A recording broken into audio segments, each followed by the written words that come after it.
ગુજરાત વિધાનસભાના ઉપાધ્યક્ષ પદ માટે હવે મતદાન થશે, કારણ કે ભાજપ તરફથી પૂર્વ મંત્રી અને સુરત પશ્ચિમના ધારાસભ્ય પૂર્ણેશ મોદીએ ઉમેદવારી નોંધાવી છે, જ્યારે કોંગ્રેસમાંથી દાણી લીમડાના ધારાસભ્ય અને વિધાનસભામાં કોંગ્રેસ પક્ષના ઉપનેતા શૈલેષ પરમારે પણ ઉમેદવારી નોંધાવી છે. સામાન્ય રીતે વિધાનસભામાં અધ્યક્ષ અને ઉપાધ્યક્ષની ચૂંટણી બિનહરીફ જ થતી રહી છે, પરંતુ આ વખતે કોંગ્રેસે પ્રતિકાત્મક વિરોધ નોંધાવવા માટે ઉમેદવાર ઉતાર્યો છે.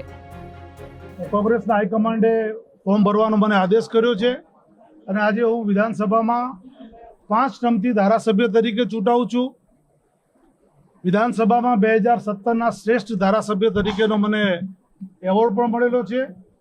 યુવાન છું, એક દલિત સમાજમાંથી આવું છું, એટલે કોંગ્રેસ પાર્ટીએ મને આદેશ કર્યો છે કે સર્વાનુમતે વિધાનસભાના અધ્યક્ષની ચૂંટણી બી થતી નથી ને સર્વાનુમતે અધ્યક્ષનું નામ નક્કી થતું હોય છે. એવી જ રીતે ઉપાધ્યક્ષમાં પણ વિપક્ષને આપતા હોય છે.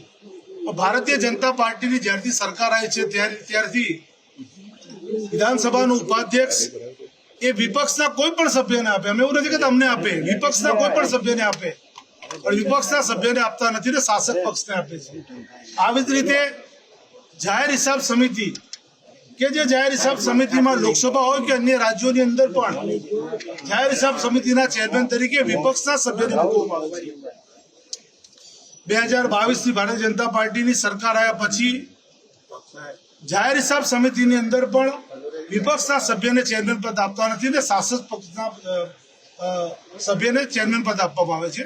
એટલે આ બંને પદ માટે અમે માંગણી કરેલી છે અને આજે ઉપાધ્યક્ષમાં ભલે અમારી સંખ્યા પણ નથી, પણ અમારો હક છે, અમારો અધિકાર છે.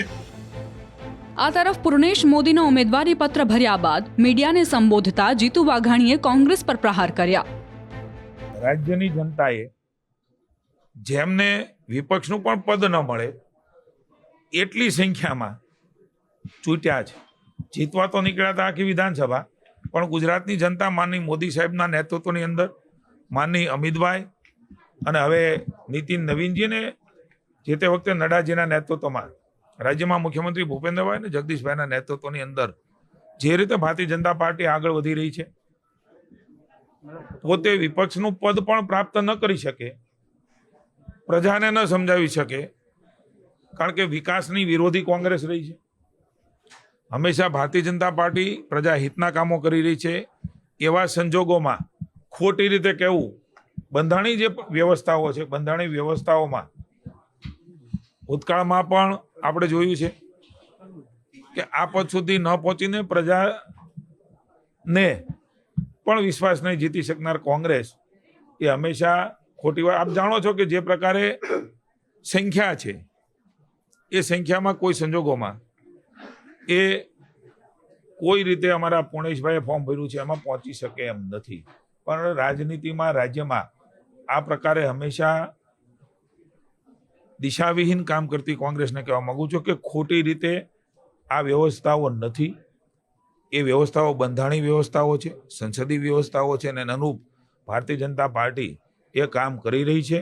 તમે વર્ષોથી સત્તાની બહાર છો, તમે સકારાત્મક હકારાત્મક રાજનીતિ ક્યારેય ન તો ગ્રહમાં કરી છે, ન તો પ્રજાની વચ્ચે કરી છે, ન તો સમાજ જીવનમાં કરી છે. હંમેશા સકારાત્મક રહીએ તો હંમેશા પ્રજા સ્વીકારતી હોય છે, અને પ્રજા એમને 27માં પણ સ્વીકારવાની નથી. પૂર્ણેશભાઈને હું ફોર્મ ભરવા માટે પાર્ટી વતી ને સરકાર વતી શુભકામના આપું છું. પૂર્ણેશભાઈ રાજ્યના નેતા છે અને અમારી રાજનીતિ કરવા માટે કોંગ્રેસને કોઈ અમે અધિકારો આપ્યા નથી. જેમાં સક્ષમતા છે, અનેક લોકો છે, એમાંથી પસંદગી કરવાની હોય ત્યારે અમારા શીર્ષસ્થ નેતૃત્વ, અમારું રાષ્ટ્રીય નેતૃત્વ પણ ગૌરવભેર એમનું માર્ગદર્શન લઈને અમારા રાષ્ટ્રીય અધ્યક્ષ હોય, માની પ્રધાનમંત્રી હોય, માની અમિતભાઈ શાહ હોય, અને અમારું રાજ્યનું નેતૃત્વ, આ બધા પરામર્શ કરીને ગુજરાત રાજ્યમાં એક એવું ઉપાધ્યક્ષ પદ એમની એક ગરિમા છે અને એ સંપૂર્ણપણે ગરિમા વિધાનસભાની જાળવીને એ ચલાવી શકે એ પ્રકારનું ભારતીય જનતા પાર્ટીએ પ્રાંતવાદ, જાતિવાદ, વિસ્તારવાદ એ કોંગ્રેસને ટેવ છે. અને એટલા માટે જ કોંગ્રેસ કદાચ ગુજરાતની અંદર ક્યાંય ફાવતી નથી, દેશમાં પણ ફાવતી નથી. અમે એ બધા જ વાદોથી બહાર નીકળીને રાષ્ટ્રવાદમાં માનીએ છીએ. 25 ડિસેમ્બરે જેઠાભાઈ ભરવાડે રાજીનામું આપતા ઉપાધ્યક્ષનું પદ ખાલી પડ્યું હતું. જેઠાભાઈ 4 વર્ષ સુધી આ પદ પર રહ્યા હતા. વિધાનસભામાં સંખ્યાબળ જોતા માનવામાં આવતું હતું કે ઉપાધ્યક્ષની ચૂંટણી બિનહરીફ થશે. કારણ કે વિધાનસભામાં હાલ ભાજપના 162 ધારાસભ્યો છે, જ્યારે કોંગ્રેસના 12, આમ આદમી પાર્ટીના 5 છે, જેમાંથી ઉમેશ મકવાણા કોના તરફી મતદાન કરે એ અસમંજસ છે. 2 અપક્ષ ધારાસભ્યો છે અને સમાજવાદી પાર્ટીના કાંધલ જાડેજા છે. જો કે 2 ફોર્મ ભરાતા હવે 16 ફેબ્રુઆરીએ મતદાન થઈ શકે છે.